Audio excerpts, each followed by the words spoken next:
النهارده هقولك ازاي تخلي السمك بتاعك كله لونه واحد، وفي نفس الوقت تحافظي على الزيت بتاعك. لو هتقلي فيه 10 كيلو سمك، من اول واحده هتحطيها في الطاسه لاخر واحده هتلاقي الزيت بتاعك نضيف وزي الفل ومش متعكر ولا في حتى غبره واحده مطرح الزيت.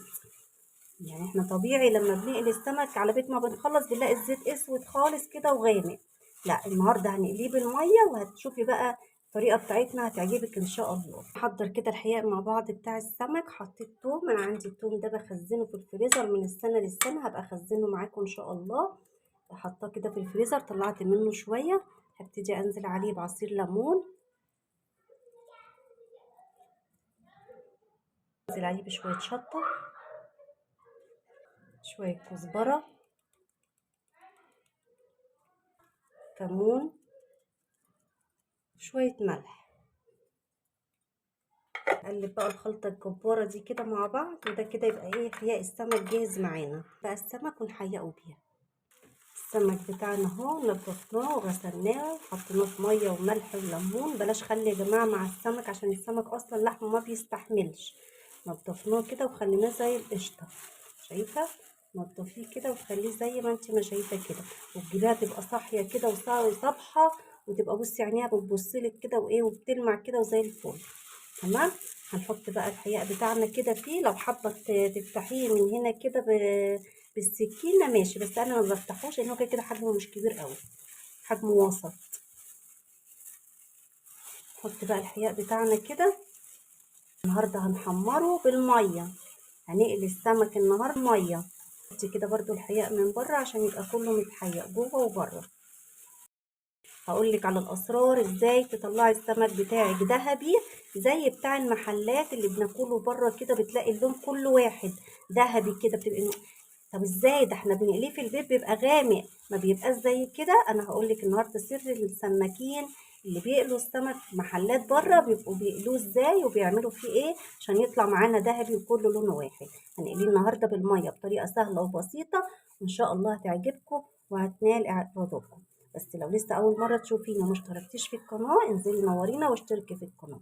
واخر الفيديو لو لقيت ان هو يستاهل منك اللايك الجميل حط لنا اللايك وما تبخليش علينا بيه يا ست الكل. هسيبه حوالي نص ساعه بس كده في الحياه، وبعد كده نرجع نقليه بالميه ونشوف هنقلي السمك بتاعنا بالميه ازاي. البصله اهي بتاعه الرز حمرناها كده وتغمقيها سيكه. لو عايزه الرز بتاعك يطلع زي اللي بناكله كده بره بيبقى لونه غامق كده شويه، ده بسبب ان البصله بتبقى متحمره بالدرجه دي كده. هنزل عليها بكميه الرز اللي انت حباها، ده ربع كيلو رز. هقلب بقى كده الرز كويس جدا واشوحه مع البصله.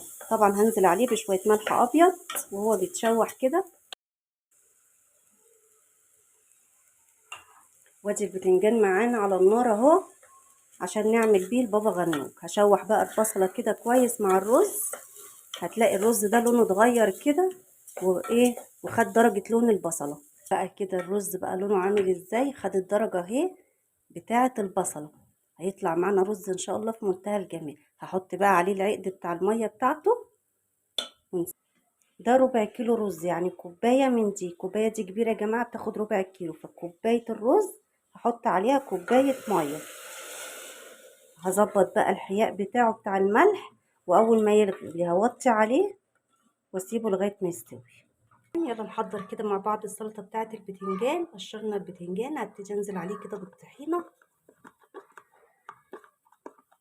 الطحينه نحط شويه كمون كده، ملح بكمون او ملح ساده، شطه على حسب الرغبه، شويه توم باودر، وبيفرقوا قوي يا جماعه في طعم البابا غنوج حقيقه، يعني بيديله تيست عالي قوي.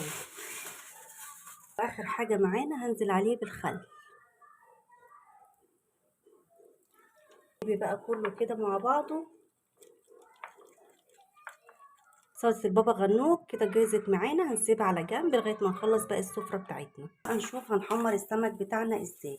في البدايه كده انا شلت كل التتبيله اللي كانت عليه وجواه، لان انا ما بحبش التتبيله تبقى فيه والثوم ده في الاخر بيتحرق يا جماعه، فانا شلت على قد ما اقدر كده التتبيله منه. تمام اهي. بس مش هترميها، هتحطيها في طبق زي كده وهتزود. طبعا التتبيله دي متحيقه وكل حاجه، هزود عليها شويه ميه كده عشان نشوف بقى هنقلي السمك بتاعنا ازاي في الميه. طبعا عشان المية اللي حطيناها دي هنحط عليها شوية ملح عشان تبقى الحياء مظبوط. هبتدي احط كده عليها شوية ملح عشان بس تبقى متحيقة. اديها تقليبة اهي. عايزة اقولك الطريقة دي بتبقى تحفة، وبتعوت السمك كلهم المطاعم بتعملها بالطريقة دي، علشان كده بتلاقي السمك بره لونه ذهبي كده وجميل. تمام، خلاص كده حطينا المية على الحياء بتاع السمك. وادي الدقيق بتاعنا اهو. انا بحب ابدر السمك او البانيه او البفتيك او اي حاجه يعني تكون بتتعمل في دقيق او بقسماط والكلام ده، بحب احطها على شنطه زي كده بتحكم فيها اكتر. هجيب بقى السمكيه بتاعتنا كده ونبتدي نبدرها، يعني نحطها في الدقيق. يعني احنا بنقول نبدرها، يعني نحطها في الدقيق. وده احط الدقيق كده برضو من جوه بالشكل ده كده. الطريقه دي هتعجبكم وانا بعملها على طول. هتخلي بقى الزيت يبقى نضيف وزي الفل، وفي نفس الوقت السمكية هتبقى كلها لون واحد ذهبي كده، كلها لون واحد ودرجة واحدة، ولا حتة غامقة ولا حتة فاتحة. والزيت هيفضل نضيف زي الفل حتى لو قالية فيه 10 كيلو. تمام. بصي بعد ما عملتيها في الدقيق كده اهي، نفضي كل الدقيق الزايد من عليها. شوفي بقى الشنطة او الكيس بتخلي تاخدي راحتك ازاي في وانتي بتحطي الحاجة في الدقيق او بالبقسماط. اهي بدرتها كلها كده بالشكل ده، يعني من بره ومن جوه. تمام. ابتدي بقى انزل بيها في الميه، مش هسيبها كتير، ده يا دوبك بصي تقليبه بس كده. اهي كل حته بليها كده بالميه، بس يا دوبك تنزليها وتطلعيها وهي في ايدك، مش تحطيها في الميه وتسيبيها، ده يا دوبك كده اهي. ومن جوه برده كده هبلها شويه ميه عشان تبقى كلها ايه. بصي يا دوبك الدقيقه ما تشالش من عليها يا جماعه اهي. يا دوبك نزلتها كده في الميه وهي في ايديا وتطلعيها. يلا بقى على الزيت بتاعنا كده وننزل بيها في الزيت، وهطلعها وهعمل التانية بنفس الحكاية، وبعد كده اوريكم شكلها والتحميرة بتاعتها ولونها هيبقى عامل ازاي. هقليهم وارجع لك تاني.